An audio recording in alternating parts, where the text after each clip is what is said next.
अखेर मराठ्यांची मुंबईत एंट्री झाली आहे। लाखो गाड्या मुंबईत वाहताना पाहायला मिळत आहेत। जिकडे पाहावं तिकडे भगवा झेंडा, जिकडे पाहावं तिकडे मराठ्यांची तुडुंब गर्दी। मुंबई जाम झाल्याशिवाय राहणार नाही, ही चित्र आम्ही तुम्हाला लाईव्ह दाखवत आहोत। मुंबईमधून मुंबईच्या आझाद मैदानावरती मराठ्यांचं भगवं बादळ पोहोचल्याचं पाहायला मिळत आहे। नमस्कार मंडळी, स्वागत आहे आपलं ट्रेंड मराठी या लोकप्रिय चॅनल मध्ये। मनोज जरांगे पाटील आणि त्यांचे सहकारी मराठा बांधव जे आहेत अवघ्या 3 दिवसात मुंबईत पोहोचले आहेत। आझाद मैदानावर परवानगी सुद्धा मिळाली आहे आणि मराठ्यांचं हे भगवं वादळ आता मुंबईत जाऊन धडकल्याचं पाहायला मिळत आहे। कोट्यावधीची संख्या खरं तर मराठा बांधवांची पाहायला मिळते। रेल्वेमध्ये मराठे, रस्त्यावरती मराठे, पुलावरती मराठे आणि जिकडे पाहावं तिकडे फक्त आणि फक्त मराठेच ही आहेत। मुंबई मधली काही लाईव्ह दृश्य आम्ही तुम्हाला दाखवत आहोत। लोकल ट्रेन म्हणू नका किंवा मग रेल्वे स्थानक म्हणू नका, प्रत्येक ठिकाणी मराठ्यांनी कहर केल्याचं पाहायला मिळत आहे। मुंबईमध्ये जोरदार पाटलांचं स्वागत झालंय आणि जरांगे पाटील आझाद मैदानापर्यंत जाऊन पोहोचल्याचं पाहायला मिळत आहे। मुंबईच्या लोकल मध्ये सुद्धा मराठ्यांनी गर्दी केली आहे आणि मुंबईच्या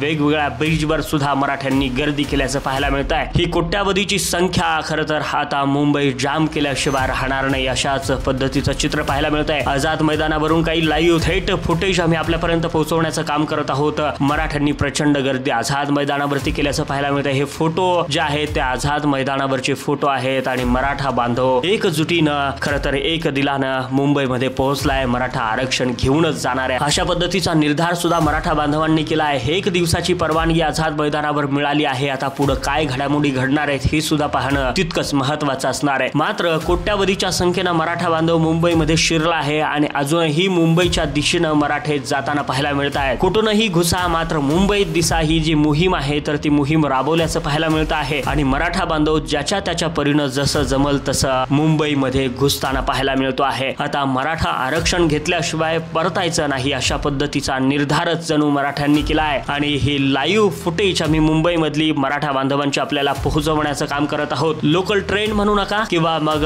रेल्वे स्थानक म्हणू नका, सर्वच ठिकाणी मराठ्यांनी प्रचंड गर्दी केल्याचं पाहायला मिळत आहे आणि ही मराठ्यांची संख्या हळूहळू वाढते आहे कारण की थेट गावापासून मुंबईत जाणारे मराठे सुद्धा आहेत आणि त्यामुळे हा जो काही आकडा आहे तर 2 कोटीच्या घरात जाण्याची शक्यता वर्तवली जाते आहे। मराठे जे आहेत तर 2 कोटी मुंबईत जाण्याची शक्यता वर्तवली जाते आहे। एवढा सगळा बहुसंख्य प्रलय म्हणता येऊ शकतं समुद्र मराठ्यांचा मुंबईत गेल्यानंतर काय होऊ शकतं, सरकारनं वेळीच जागं झालं पाहिजे। या संदर्भातल्या सगळ्या अपडेट आपल्यापर्यंत पोहोचवण्याचं काम आम्ही करू, त्यासाठी आपल्या ट्रेंड मराठीला सबस्क्राईब करून ठेवा।